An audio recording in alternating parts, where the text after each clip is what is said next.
Di sebuah desa kecil yang tenang, ada sebuah rumah tua yang jarang dilirik orang. Bukan karena bentuknya yang reot, tapi karena kisah di dalamnya.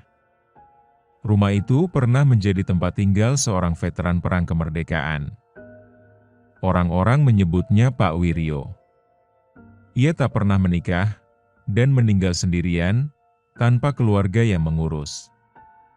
Tapi warga percaya arwahnya belum pergi. Dia menunggu, entah apa dan entah siapa. Malam-malam tertentu, terdengar suara langkah sepatu bot dan nyanyian lirih lagu perjuangan. Malam ini, kisah itu akan kembali hidup, dan kita akan tahu mengapa seorang pejuang tak bisa beristirahat dengan tenang. Sebelum memulai kisahnya, pasang earphone-mu, biar horornya terasa lebih nyata.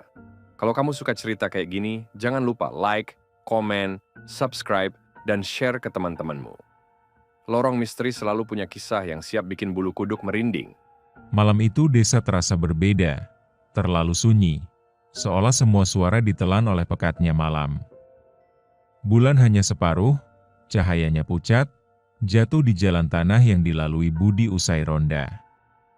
Angin dari kebun bambu di sebelah rumah tua Pak Wiryo membuat dedaunan bergesek, seperti bisikan yang mencoba memanggil. Budi mempercepat langkah, matanya terus melirik ke arah rumah reot itu. Tiba-tiba, tok, tok, tok, terdengar suara sepatu bot menghentak tanah. Awalnya pelan, lalu semakin jelas. Budi berhenti, menoleh cepat. Jalan di belakang kosong, hanya gelap dan kabut tipis. Siapa itu? Suaranya bergetar. Langkah itu tetap terdengar, satu pasang kaki, ritmenya teratur, berat, mendekat perlahan. Budi mulai berjalan cepat, lalu setengah berlari. Tapi langkah itu seakan ikut menempel, berhenti tepat di belakangnya. Nafasnya memburu, bulu kuduknya tegak. Dan saat ia memberanikan diri menoleh lagi, tidak ada siapa-siapa. Tapi di telinganya, terdengar samar suara berat memberi hormat, siap, gerak. Keesokan paginya, Budi tak bisa menghilangkan bayangan semalam dari kepalanya. Ia menemui Pak RT, mencoba bercanda agar tidak terdengar seperti orang takut, tapi suaranya gemetar saat menceritakan suara langkah itu. Pak RT terdiam, lalu berkata pelan, "Nak, kau sadar nggak? Semalam tepat pukul 12, itu tanggal 17 Agustus.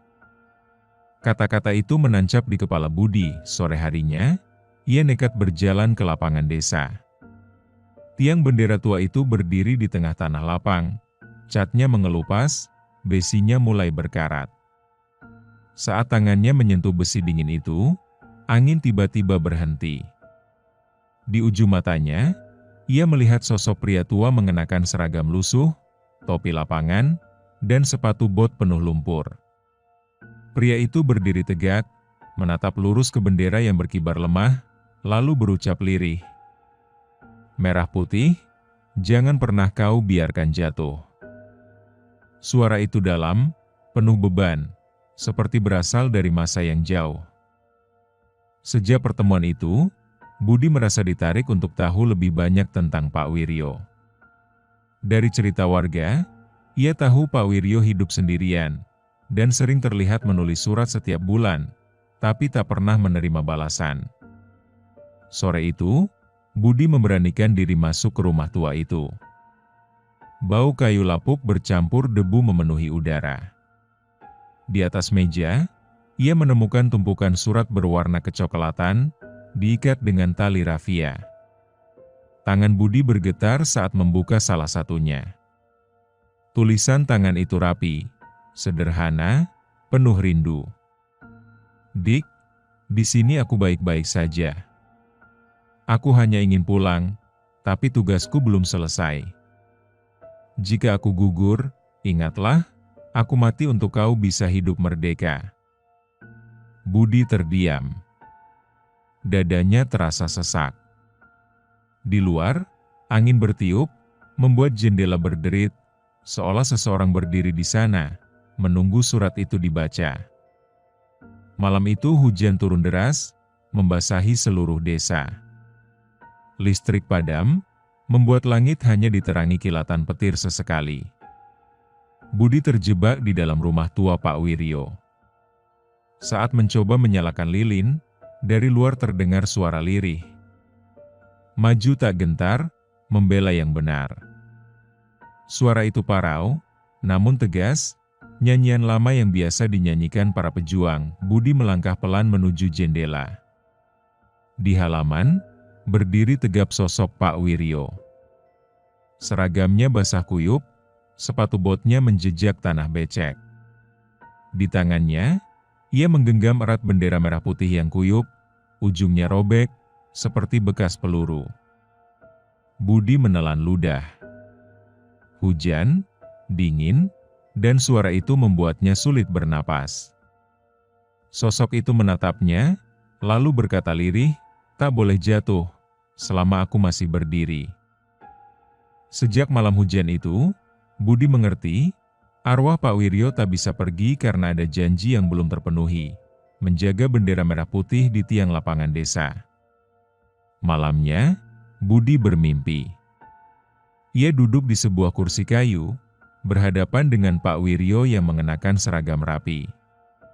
Wajahnya lelah, namun matanya masih menyala seperti api yang tak padam.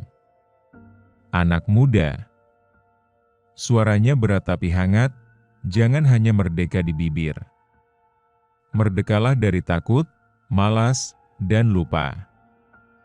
Budi menatapnya, tak sanggup berkata-kata. "Penjajahan yang paling berbahaya adalah lupa," lanjutnya. Lalu, Pak Wiryo berdiri, memberi hormat, sebelum sosoknya memudar perlahan. Budi terbangun dengan jantung berdebar, keringat dingin membasahi punggungnya, dan kalimat itu terus terngiang di kepalanya.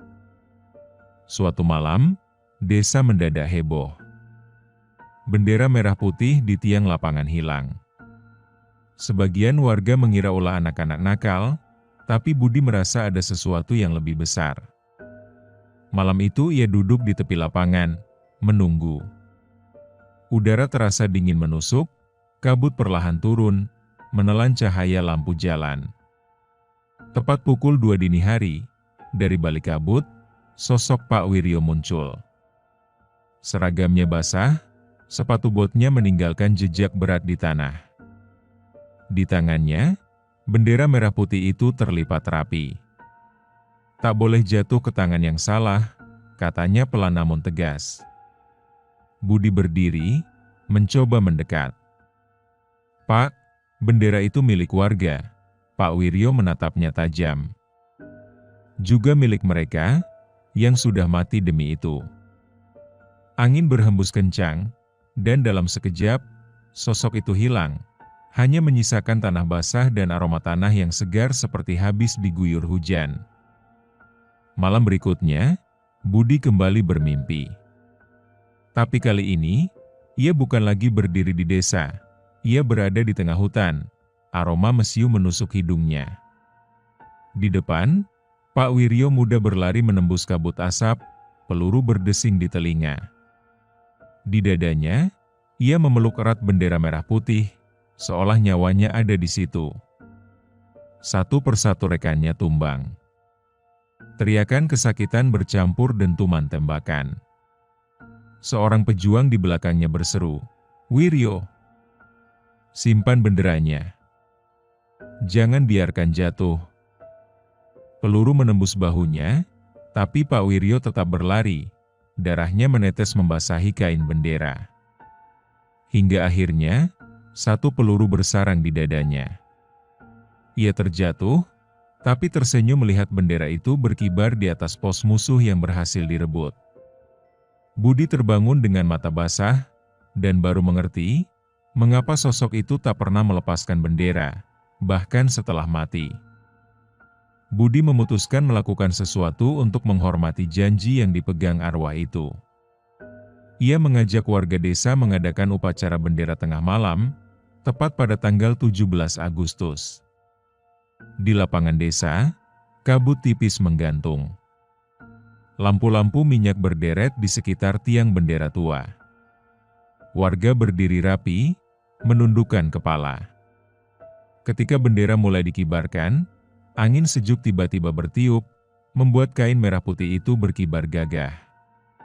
Tapi yang membuat semua merinding, dari kejauhan terdengar suara hentakan sepatu bot, teratur, mendekat, lalu berhenti tepat di hadapan tiang bendera.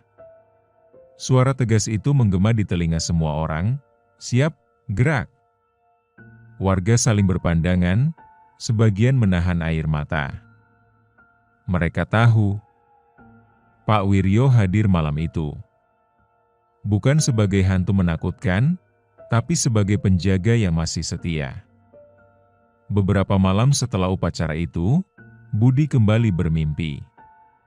Tapi kali ini suasananya berbeda. Tenang, hangat, seperti sore menjelang senja. Di tengah lapangan, Pak Wiryo berdiri mengenakan seragam yang rapi. Sepatu botnya bersih, wajahnya jauh lebih muda dari sebelumnya. Ia tersenyum pada Budi, lalu berkata pelan, "Terima kasih, Nak, kau sudah mengangkat kembali bendera itu, dan hatiku." Budi merasa dadanya sesak. "Pak, jadi sekarang?" Pak Wiryo mengangguk, matanya berkaca-kaca. "Sekarang aku bisa pulang." Ia memberi hormat tegak, lalu berjalan menuju cahaya yang muncul di belakangnya, sambil membawa bendera merah putih yang utuh dan berkibar. Angin sore itu terasa hangat, seperti membawa salam perpisahan. Sejak malam itu, suara langkah sepatu bot tak pernah terdengar lagi di desa. Namun, setiap 17 Agustus, saat bendera dinaikkan di tiang tua itu, angin selalu berhembus lembut, seolah ada seseorang yang berdiri di sana, memberi hormat. Budi kini menjadi orang pertama yang selalu memegang tali pengerek bendera.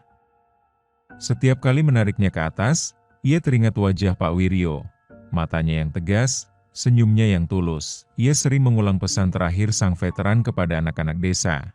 Merdeka itu bukan hanya soal bebas, tapi soal menjaga apa yang kau cintai, meski nyawa taruhannya. Dan di bawah langit merah putih, semua warga mengerti bahwa ada warisan yang tak terlihat mata, tapi terasa di hati. Warisan dari seorang pejuang yang tak pernah menyerah, bahkan setelah kematian. Prime, terima kasih sudah mendengarkan kisah ini sampai habis. Jangan lupa like, komen, subscribe, dan share ke teman-temanmu. Lorong Misteri akan selalu punya kisah yang siap bikin bulu kuduk merinding, dan jika mau request judul cerita, silahkan komen di kolom komentar di bawah. Kami akan buatkan untuk kalian.